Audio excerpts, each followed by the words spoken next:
peu importe la saison, peu importe les conditions climatiques, quand on parle de sécurité routière, les pneus sont les grands négligés. Pourtant, ils font toute la différence, à condition d'être correctement gonflés. Ce qui est loin d'être toujours le cas. En Europe, des ingénieurs ont examiné, entre 2005 et 2010, près de 200 000 voitures. Les chiffres sont stupéfiants. 2 véhicules sur 3 roulaient avec des pneus mal gonflés. Les pneus mal gonflés posent un risque. Mais pourquoi? C'est une question d'adhérence. La bande de roulement du pneu constitue le seul lien entre le véhicule et la chaussée. Comme ce lien n'est pas plus gros qu'une carte postale, le pneu doit être correctement gonflé pour assurer un contact parfait avec le sol.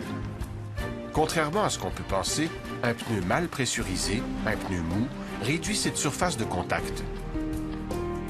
Le pneu s'écrase sur les flancs qui deviennent alors des points d'appui, alors que la bande de roulement elle-même se rétracte. Le pneu offre alors plus de résistance lorsqu'il roule. Pour vaincre cette résistance supplémentaire, le moteur doit travailler davantage.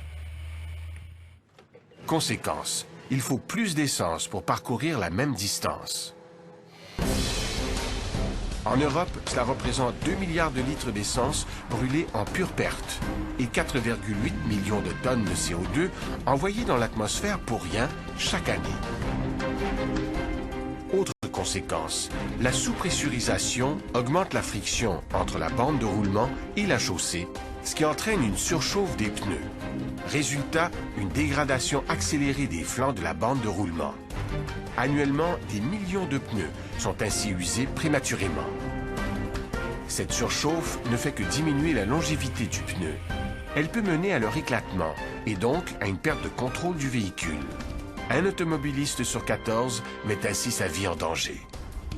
Selon le département de la sécurité routière des États-Unis, les pneus mal gonflés causent plus de 600 morts et 33 000 blessés par année.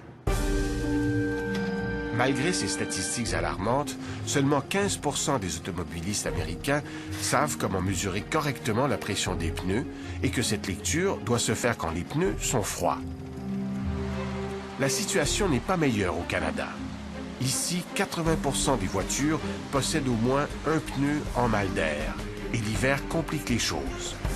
Plus il fait froid, plus la pression d'un pneu baisse. En outre, il faut savoir que même le pneu le plus étanche perd régulièrement de l'air. Gonfler correctement les pneus, selon les indications du fabricant, est un geste tout simple. Ce petit geste, effectué une fois par mois, représente une diminution de la facture d'essence de 2 à 3% et le prolongement de la vie utile d'un pneu de 15 000 km en moyenne. Ce petit geste peut aussi faire la différence entre la vie et la mort.